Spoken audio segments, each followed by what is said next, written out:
cuando nuestros ojos están fijos en Dios y en sus promesas y en la verdad de su palabra, las circunstancias pueden ser negativas, difíciles, duras, pero no son terribles, no son asustadoras para el que deposita su fe en el Señor Jesucristo. Por eso vamos a estudiar esta semana una vez más sobre el poder autoritativo de nuestra teología, que es la Biblia. Hay mucha gente que se pregunta, si existe una sola Biblia, ¿por qué existen tantas iglesias, tantas religiones en el mundo? Tú sabes que en el mundo existen 9 grandes religiones, el cristianismo, el islamismo, el shintoísmo, el brahmanismo, en fin. Pero solo dentro del cristianismo hay por lo menos unas 5,000 subdivisiones y todas con la Biblia abierta. Ahora, si hay una sola Biblia, debería haber una sola iglesia. ¿Pero por qué este fenómeno? El problema, sabes, es la interpretación que los varios grupos religiosos le dan a la palabra de Dios. Hay factores que influyen en la interpretación bíblica. Por ejemplo, la tradición, la cultura, la experiencia personal, la razón.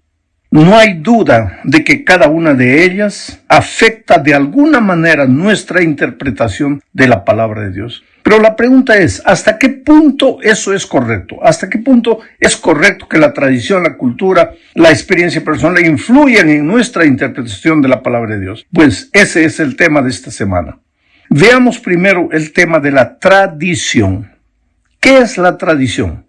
El diccionario define tradición de la siguiente manera. Tradición es la transmisión de noticias, literatura popular, doctrinas, ritos, usos y costumbres que se mantienen de generación en generación. En realidad, la tradición está formada por las pautas silenciosas de convivencia que una comunidad considera dignas de guardar y mantenerse de generación en generación. De este modo, esas pautas silenciosas se constituyen en parte integral de los usos y las costumbres de esa comunidad, para que sean aprendidas por las nuevas generaciones como un legado cultural. O sea, tradición, en unas palabras simples, es todo lo que nuestros padres, abuelos, bisabuelos hicieron y que nosotros continuamos haciendo porque ese legado fue pasado del bisabuelo al abuelo, al papá y llegó hasta nosotros. Ahora, la tradición, mira, mi amigo querido, la tradición en sí no es mala. Nos puede ayudar a mantenernos conectados a nuestras raíces y es bueno que lo estemos, porque cuando tú te olvidas de tus raíces, de cierta manera pierdes tu identidad. Lo que le da seguranza para avanzar al futuro es saber de dónde vienes, quiénes son tus padres, tus abuelos, tus bisabuelos, cómo vivían ellos, cuál era la cultura de ellos. Y es justamente por causa de eso que la tradición pues juega un papel importante en la vida religiosa de una comunidad y de los miembros de esa comunidad. Sin embargo, la tradición involucra también algunos peligros. Veamos, por ejemplo, el problema de una tradición buena que los judíos tenían, que con el tiempo se volvió un peligro para la vida espiritual de ellos mismos. Marcos 7, 3 y 4 dice: porque los fariseos y todos los judíos, aferrándose a la tradición de los ancianos, si muchas veces no se lavan las manos, no comen. Y volviendo a la plaza, si no se lavan, no comen. Y otras muchas cosas hay que tomaron para guardar, como los lavamientos de los vasos de beber y de los jarros y de los utensilios de metal y de los lechos. Ahora yo te pregunto a ti, mi amigo, ¿estaba errada esta tradición de los judíos? Completamente no, claro que no. Hoy, en tiempos del coronavirus, ¿tú crees que los judíos estaban equivocados? Claro que no. Ellos no comían si no se lavaban las manos. Ahora, el problema fue que con el tiempo esa buena costumbre de lavarse las manos antes de comer, esa buena costumbre que había pasado de una generación a otra, se empezó a volver una especie de regla de fe y de valor espiritual. El judío, en aquellos tiempos, podía estar mal espiritualmente, viviendo en pecado escondido. Pero si se lavaba las manos en público antes de comer, ya se sentía un buen cumplidor de la tradición y por tanto con derecho al reino de los cielos. Por eso, en cierta ocasión, cuando los discípulos no se lavaron las manos antes de comer, los judíos le preguntaron a Jesús: ¿por qué tus discípulos no se lavan las manos? Entonces Jesús respondió lo que está en Marcos 7, 6 y 7. Respondiendo él les dijo: hipócritas, bien profetizó de vosotros Isaías, como está escrito: este pueblo de labios me honra, mas su corazón está lejos de mí, pues en vano me honran, enseñando como doctrinas mandamientos de hombres. ¿Tú te das cuenta? Esa buena costumbre de lavarse las manos antes de comer, para los judíos se había vuelto una especie de requisito de salvación. Ahora, no hay nada de malo en lavarse las manos, hay que hacerlo. Es higiénico, es por tu salud, pero de ahí a pensar que si no te lavas las manos te vas a perder y no tienes derecho a la salvación, hay kilómetros y kilómetros de distancia. El problema en la tradición en los tiempos de los judíos fue que tomaron las costumbres buenas y las hicieron regla de fe. Y este es el peligro que puede suceder con nosotros hoy. Ahora, lo más triste de todo es que la tradición tiende a aumentar con el tiempo, va acumulando cada vez más detalles a los aspectos que originalmente formaban una costumbre original. De generación en generación van aumentando detalles y entonces van deformando la buena tradición. Estas tradiciones humanas en los tiempos de Cristo, aunque eran promovidas por los ancianos respetados, es decir, por los líderes religiosos de la comunidad judía, no eran ni podían ser iguales a los mandamientos de Dios. Pero esas tradiciones humanas de los judíos, a la larga, llegaron a un punto en el que, como dijo Jesús, invalidaron la palabra de Dios. Ahora viene una pregunta interesante. ¿Cómo distinguimos nosotros entre la palabra de Dios y la tradición humana? ¿Por qué es tan importante que hagamos esta distinción? Bueno, la tradición generalmente es la suma de buenas costumbres del pasado que nuestros abuelos, bisabuelos hicieron, practicaron, que fueron pasando de una generación para otra, involucraban amor, cariño por nuestras raíces, pero esas costumbres no están basadas en la palabra de Dios, sino en las costumbres de los antepasados. Nuestra fidelidad, querido, no tiene que estar limitada a lo que hicieron nuestros abuelos y bisabuelos. Necesitamos ser leales al Dios vivo que ha revelado su palabra o su voluntad en la palabra escrita. Por lo tanto, la Biblia ejerce una autoridad que reemplaza a todas las tradiciones humanas. La Biblia está por encima y por sobre todas las tradiciones, incluso por encima de las tradiciones buenas. Hay que buscar, ¿tiene esta tradición origen en la palabra de Dios? ¿En qué parte de la palabra de Dios está basada esta buena costumbre que nuestros antepasados hacían? Te voy a hacer un ejemplo. Un día yo llegué a una iglesia, había un púlpito gigantesco, ¿sabe? Para mí gigantesco, ¿no? Un púlpito donde desde ese púlpito un hombre de 1,90 m, 2 metros podría predicar tranquilamente, porque el púlpito a él le daría un poquito arriba del ombligo. Pero a mí me cubría ese púlpito, porque yo tengo solamente 1,63 m. Entonces, ¿qué pasa? Yo pedí por favor que retirasen ese púlpito y colocasen otro. Y los hermanos ancianos de la iglesia, con todo cariño, con todo respeto, me dijeron: pastor, no podemos mover ese púlpito porque los pastores pioneros predicaban desde ese púlpito. Y lógicamente, los pastores pioneros eran americanos que medían 1,90 m, 2 metros. Entonces, para ellos estaba perfecto el púlpito. Pero yo soy, un peruano que mide 1,63 m. Para mí ya no estaba bien el púlpito, pero estos hermanos creían, y mira, la buena costumbre del tiempo pasado se había hecho una especie de regla de fe. Hoy día no importaba cuánto tú midieses, tenías que colocarte atrás de un púlpito gigantesco. Quiere decir, si tocabas eso era pecado, era un atentado contra nuestra historia, contra nuestros pioneros, contra lo que nuestros padres nos enseñaron.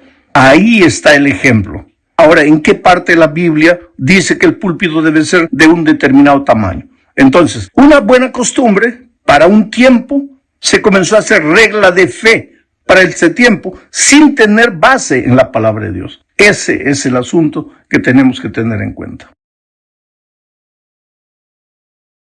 Ahora, hablemos de la experiencia. Este es el segundo punto de nuestra lección.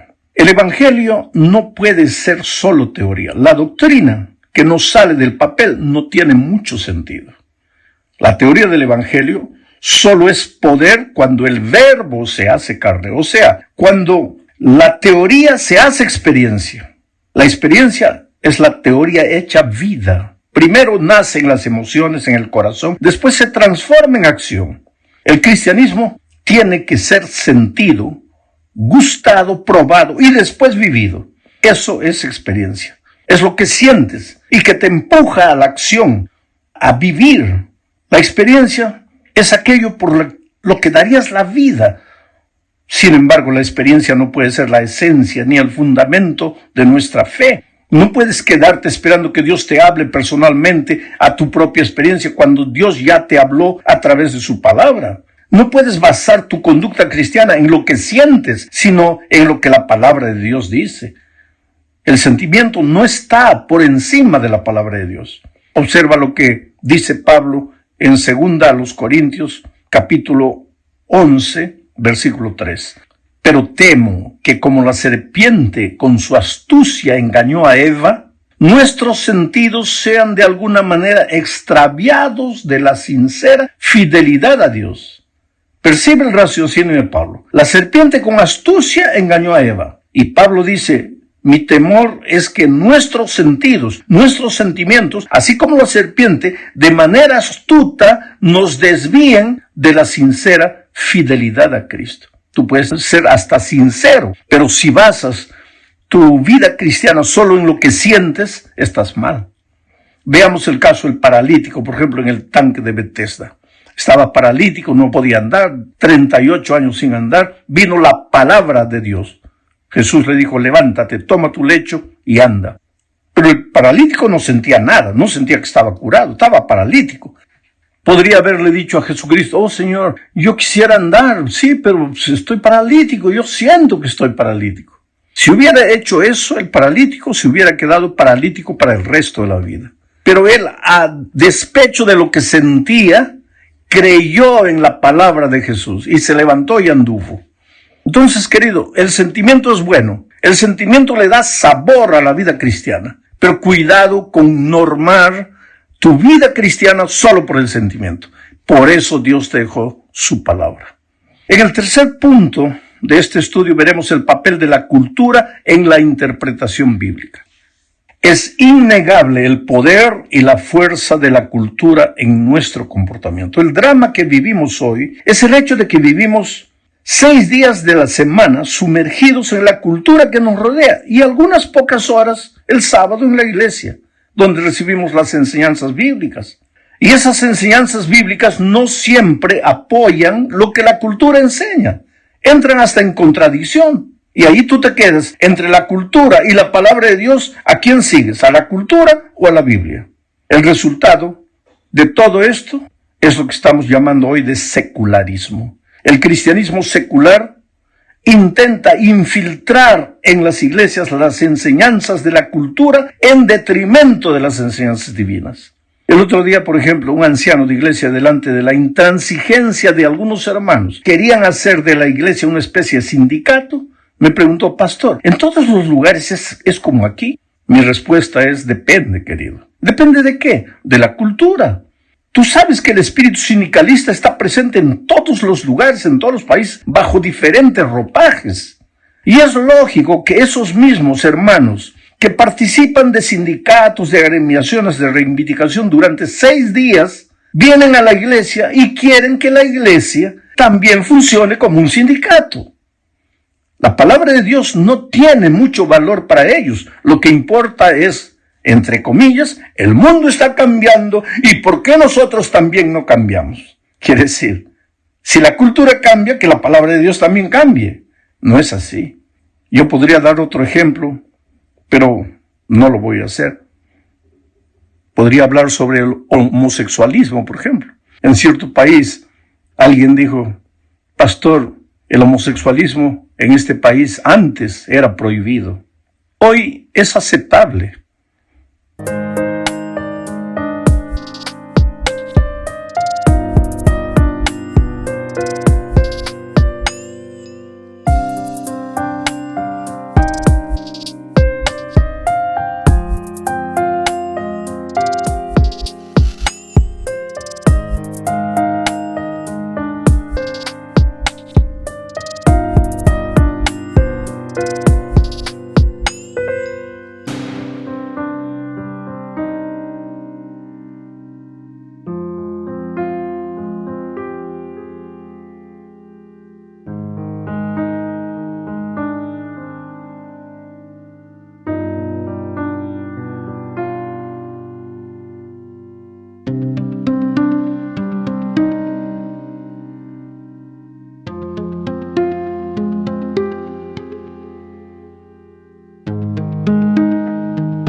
Pero si vamos así, dentro de poco será obligatorio.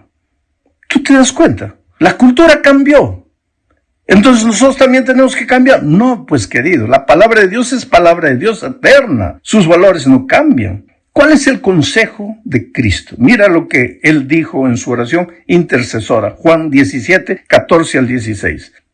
Él oró a Dios diciéndole, yo les he dado tu palabra. ¿A quién? A los discípulos. Y el mundo los aborreció. Quiere decir que si tú quieres respetar los principios de la palabra de Dios, el mundo te va a aborrecer.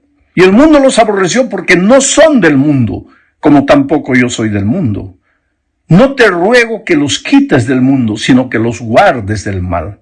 No son del mundo, como tampoco yo soy del mundo. Oh, queridos, nosotros vivimos en este mundo, pero no somos de este mundo. Vivimos sumergidos en la cultura de este mundo, pero no podemos contagiarnos de la cultura de este mundo. Hay muchas cosas buenísimas en la cultura, pero también hay mucho veneno infiltrado, y tú tienes que tener la luz de la palabra de Dios para no dejarte arrastrar por la cultura. No podemos aislarnos del mundo. Tenemos que cumplir una misión en este mundo. Pero mira lo que la sierva de Dios escribió en Consejos para Mayordomía, página 306. Los seguidores de Cristo han de estar separados del mundo en sus principios e intereses, pero no deben aislarse del mundo. El Salvador trataba constantemente con los hombres, no para alentarlos en alguna cosa que no estuviese de acuerdo con la voluntad de Dios, sino para elevarlos y ennoblecerlos. Si tú vas a una rueda de amigos, que sea para que tu influencia los lleve a Cristo, y no para que la influencia de ellos te sumerja a ti en una cultura que no tiene Dios y que no respeta a Dios.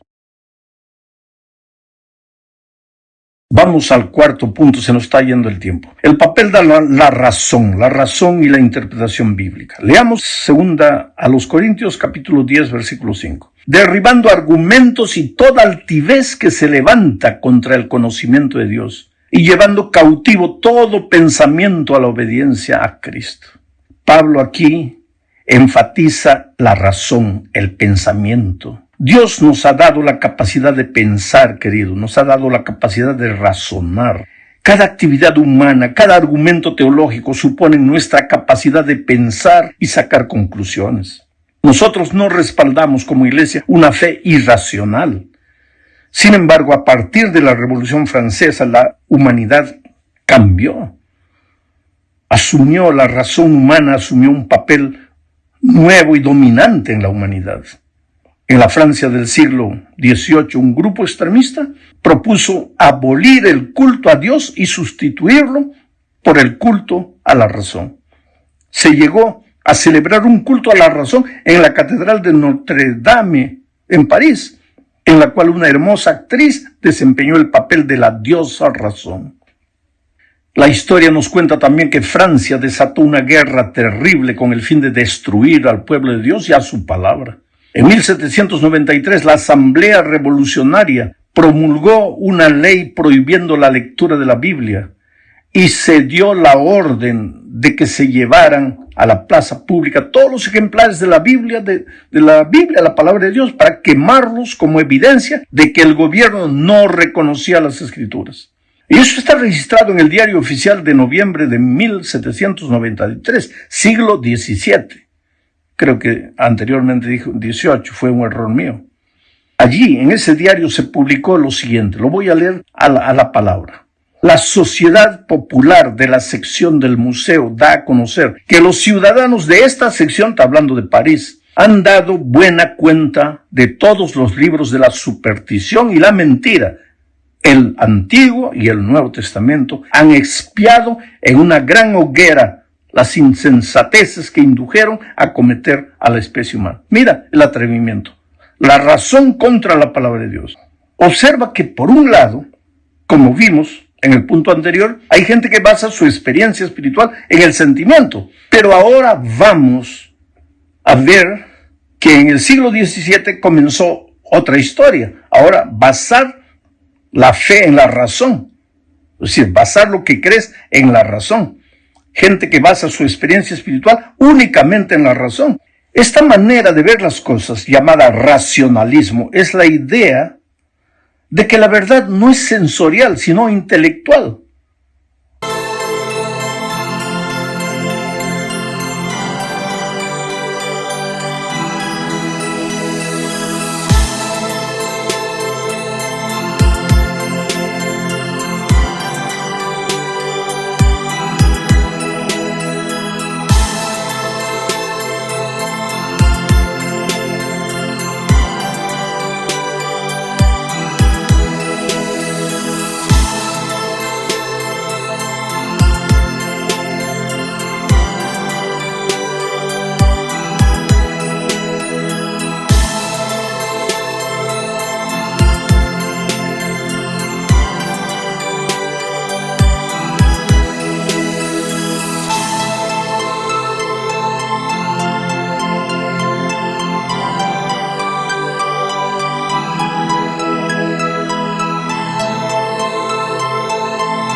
deriva de la razón. En otras palabras, existen ciertas verdades y solo nuestra razón puede captarlas.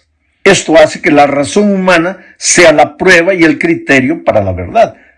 La razón se convirtió en la nueva autoridad ante la cual todo lo demás debe inclinarse, incluyendo la autoridad de la Iglesia y, lo que es más grave, la autoridad de la palabra de Dios. En el siglo pasado hubo un teólogo llamado Rudolf Bultmann. Él falleció en 1976. Él fue autor de la famosa teoría denominada la desmitologización de la Biblia.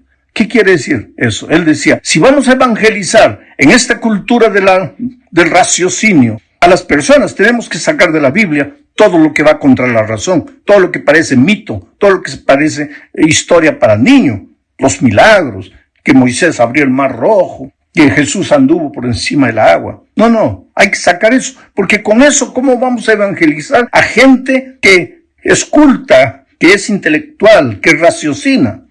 Y mira que este era un teólogo. Ahora, queridos, si nosotros le sacamos a la Biblia todo lo que no entra en la razón, pues no te va a quedar nada, porque la Biblia no es un libro solo para raciocinar, es un libro para creer, para tener fe, para ejercitar la fe.